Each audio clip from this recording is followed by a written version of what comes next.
नगर police स्टेशनच्या हद्दीमध्ये Adarsh Nagar डीमार्टच्या परिसरामधून 4 April रोजी एक मोटरसायकल चोरीला गेली होती।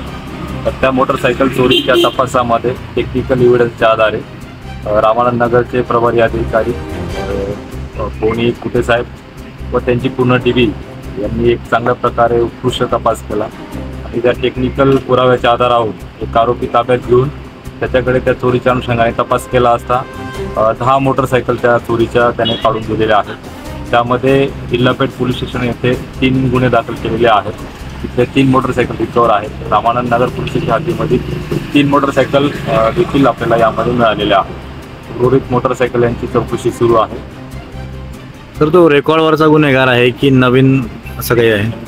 सदरचा गुन्हेगाराच्याकडे चौकशी केली असता त्याची पार्श्वभूमी गुन्हेगारी पार्श्वभूमी नाही आहे, नवीनच गुन्हेगार आहे।